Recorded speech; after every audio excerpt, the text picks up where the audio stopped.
자, 장만영의 향수 한번 보는데요. 우선은 작가들에 대한 공부를 좀 한 번씩 하는 친구들도 있지. 장만영 같은 요 시인들도 이제 이미지, 모더니즘 이런 형태의 시들을 좀 써가지고요. 모더니즘 그러면 여러분들 아마 들어봤을 거야. 정지용, 그다음에 김광균, 김기림 이런 사람들인데, 김기림이라는 시인의 이제 길 같은 경우도 어떤 과거 추억과 관련돼 있는 이런 이야기들을 하는데, 산문의 형태처럼 좀 시를 쓰게 돼요. 그러면서도 담담한 어조 이런 것들을 좀 지켜나가는 그런 시인들이다라고 생각을 한번 해주시면 괜찮을 것 같아. 자, 그다음 향수라는 건 고향에 대한 그리움 됐나요? 향수는 고향에 대한 그리움. 우리 교과서에 예전에 있었던 정지용의 향수.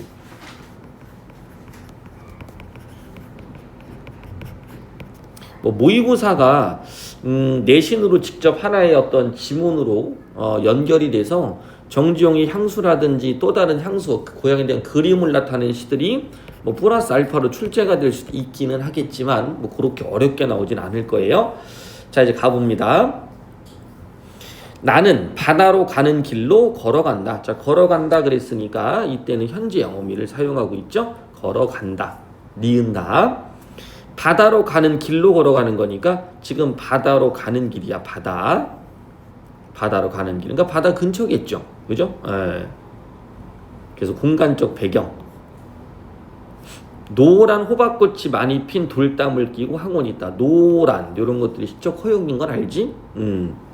호박꽃이 많이 핀 돌담을 끼고 황혼이 있다. 그러니까 아마 이 사람이 바다 근처에서 여기 바다로 이렇게 향해 가는 것 같아. 향해 가는데 거기 이렇게 바다 같은 데 가기 전에 돌담이 이렇게 하나 있나 보죠. 돌담을 끼고 쫙 넘어가 보는데 이 돌담 밑에 호박꽃이 막 피어 있는 거야. 너네들은 잘 모르겠지만 선생님이 이제 어렸을 때 이제 시골에 이렇게 가면 그 담 밑에 가면 여기 호박 같은 거 피어 있어. 그러면 이제 호박 같은 경우에 그 술, 그거 빼가지고 손톱에 칠하고 이런 경우도 있었는데, 아마 노란 호박꽃이 많이 핀 돌담이라는 것 자체도 그런 향토적인 이미지를 줄 수 있는, 됐죠? 그런 분위기 형성과 관련이 있겠지. 끼고 황혼이 있다라고 그랬으니까 지금 이 황혼은 시간적 배경이라고 보는 게 좋을 것 같아요. 그래서 바다가 있고 지금은 햇빛이 이렇게 지고 있는, 됐나요? 그 황혼이다 이렇게 보시면 되겠지. 그지? 황혼이 있다. 그럼 대충 이제 판단이 될 거야. 돌담을 돌아가는 거니까 공간 이동이라는 거 체크 가능할 것 같다. 바다가 소리쳐 부른다. 바다가 소리쳐 부르니까, 나를 부르니까 당연히 의인화라고 보면 되겠죠. 그래서 이거는 바다 소리가 들린다는 뜻일 겁니다. 바다 소리가 들린다. 바다 소리가 들린다.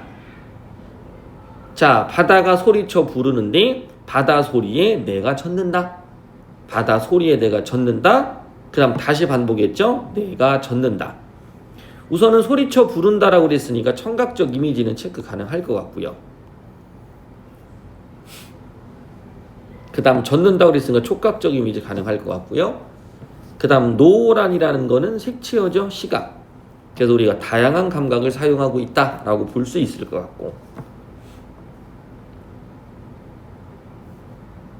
그래서 이때 젖는다라는 의미는 바다 소리에 젖는다라는 표현을 썼는데 추억에 젖는다라는 의미로도 볼 수 있을 거예요.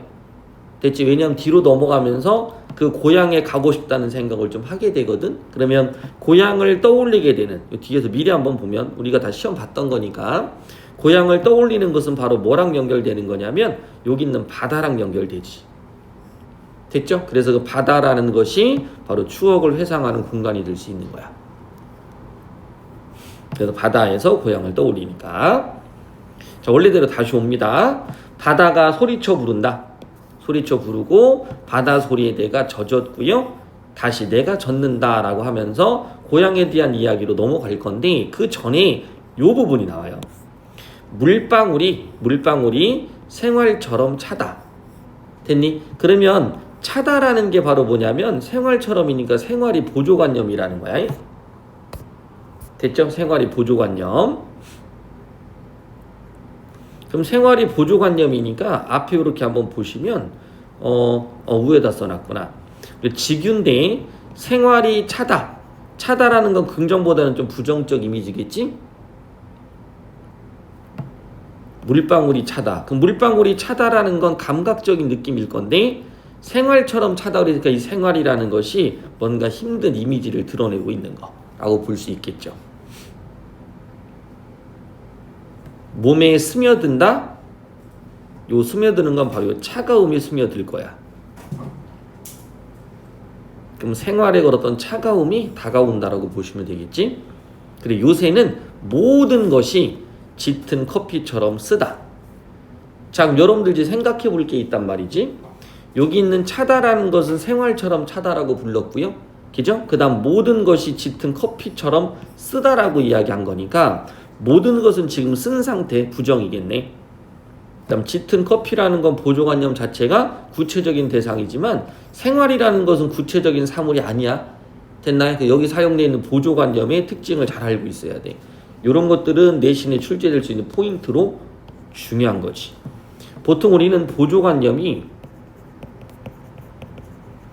구체적인 사물을 바탕으로 많이 한단 말이야. 근데 그것이 뒤바뀌어 있는 형태라고 볼 수 있을 것 같아. 그러면서 화자의 현재 상황에 대한 인식을 드러내고 있는 거고요.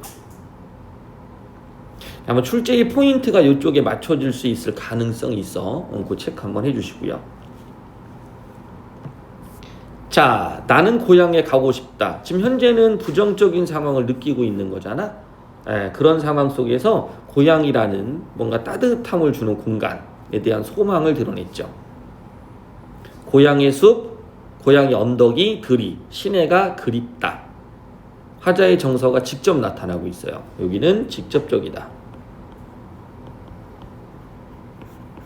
그립다. 어릴 적 기억이 파도처럼 달려든다. 자, 보이죠? 파도처럼 달려든다. 그래서 위에는 뭐 나열해서 쉼표 이런 것들 쓰였다. 그 다음 바다를 보면서 고향을 떠올리는 거죠. 달려든다라는 건 당연히 역동적 이미지일 거고요. 파도처럼이라는 건 당연히 직유법이겠지.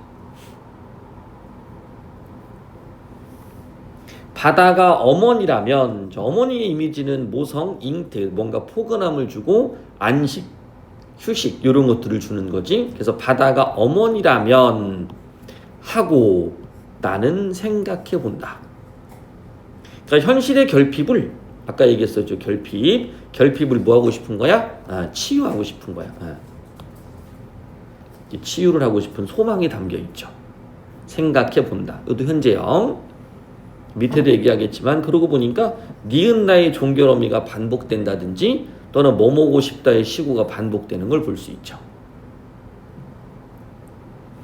바다의 품이라고 그랬으니까 당연히 의인화네. 안기고 싶다. 이것도 소망이 직접 나타났죠. 그립다, 안기고 싶다. 안기어 날개같이 보드러운 물결을 쓰고 맘 편히 쉬고 싶다. 뭐뭐 하고 싶다라고 그랬으니까 반대로 얘기한다면 기대고 싶은 거죠. 그죠? 뭔가 기댈 곳을 찾는 거야. 마음의 안식처. 왜? 현재는 지쳤고요. 뭔가 불편하고 불안한 느낌이 드는 거지. 그러다 보니까 이런 것들을 자꾸 생각하고 싶은 거야. 안기고 싶고 마음 편히 쉬고 싶고. 자, 날개같이 보드러운 물결을 썼다. 자, 날개같이 보드러운 물결이니까 이때 날개의 원관념은 물결 이렇게 들어가겠네. 그러면 앞에 있는 요 파도는 기억이 될 거고요. 이렇게 됐죠? 원관념, 보조관념 하나씩 다시 확인해 보시면 되겠죠? 물방울이 생활처럼 찬 거니까 이때 생활처럼 차다. 그 물방울이 찬 게 바로 생활. 됐죠? 모든 것이 쓴데 쓴 것이 바로 짙은 커피처럼. 원관념, 보조관념 연결 잘 해주시고. 그래서 잠깐만 보드러운 물결을 쓰고 맘 편히 쉬고 싶다. 이해갔지? 그렇게 한번 보시고. 그 다음 밑에 수평선 아득히 아물거리는 은색이 향수. 자, 수평선 아득히 아물거리는 뭔가 아물거리라는 건 명확하게 보이지 않는 거니까 거리감을 드러낼 수 있을 거야. 그래서 수평선 아득히 머물거리는 은색이 향수다. 그럼 이때 향수는 향수인데 그걸 은색이라고 표현했으니까 시각화시켰으니까 추상을 구체화시켰다고 볼 수 있겠지. 됐죠? 추상을 구체화시켰다. 추상을 구체화. 자, 근데 이 은색이라는 게 정확하게 뭘 의미하는지는 좀 모르겠는데 아마 수평선 아득히니까 물하고 이렇게 수평선 여기 아득히에 뭔가 은색이 떠 있을 것 같아. 그지? 그럼 요거는 뭐 불빛일 수도 있을 거고요.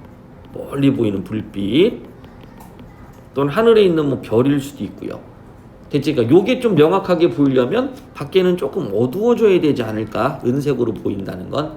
그래서 요거 부분을 아마 은색 향수라는 게 뭐 출제의 포인트는 좀 다를 수 있겠지만 학교에서 확인을 해야 되겠지만 요거는 시간의 어떤 변화의 양상도 나타날 수 있는 시구라고 볼 수 있을 것 같기도 해. 어쨌든 향수를 은색으로 표현했다는 얘기는 아물거리는, 그죠? 요렇게 추억이 명확하게 드러나진 않으니까 아물거린다라는 이미지는 명확한 것 같아요. 됐죠? 은색이라는 것이 바로요 아물거린다라는 걸 주긴 하는데, 됐죠? 그 아물거리는 게 이제 요런 것들을 나타내면서 시간까지 개입될 수 있는지는 판단 한번 해야 되겠죠. 근데 기본적으로는 요건 맞네. 공간의 이동에 따라 이렇게 전개가 된 거고요. 됐죠? 그러면서 감상에 빠져 있는 거. 자, 나는 찢어진 추억의 천막. 그러니까 이때 추억이 천막이 된 거야. 됐죠? 그래서 이거는 비유가 된 거지. 추억의 천막. 근데 그 추억은 찢어진 거예요. 됐나요? 찢어진 거. 근데 그것을 내가 깁고 있는다고 그랬으니까 잊혀진 기억을 긍정으로 만들고 싶은. 그래서 현재는 뭔가 치유를 좀 하고 있는. 근데 그것은 정서적인 거야. 됐나? 그렇게 깁고 있는 거지. 하지만 현실 속에서는 그렇죠. 이런 게 실제로 나타나진 않겠지. 그래서 여기 이런 단어가 중요한 거죠. 모래벌에 앉아있는 게 아니라 주저앉았다라는 표현들은 화자의 정서나 태도랑 관련이 있을 거야. 그래서 뭐 절망 또는 체념 뭐 이런 것들 느낄 수 있겠지. 그런 절망의 상황에서 요거야.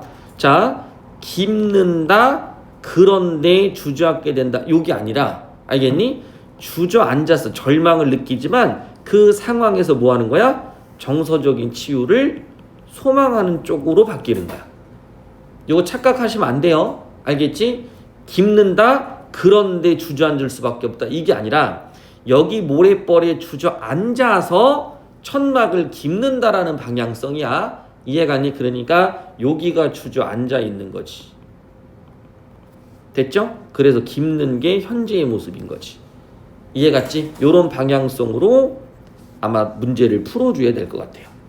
됐죠? 그래서 장마능 향수 전체적으로 한번 쭉 봤는데 내용 자체가 어려운 건 아니고 이미지를 정확하게 분석하고 내 걸로 좀 만드는 게 중요하고 요거 그대로 따라 적으면 의미 없어요. 이해가니? 선생님 지금 설명한 그 과정이 있어. 그 과정을 좀 기억해서 그거대로 쫓아오셔야 돼요. 알겠지? 그래서 되도록이면 하나의 스토리로 정리를 해야지 얘는 이런 뜻 얘는 이런 뜻 이렇게만 보신다면 아마 문제에서 좀 어렵게 나오면 틀릴 수 있으니까 체크를 좀 해주면 되겠다.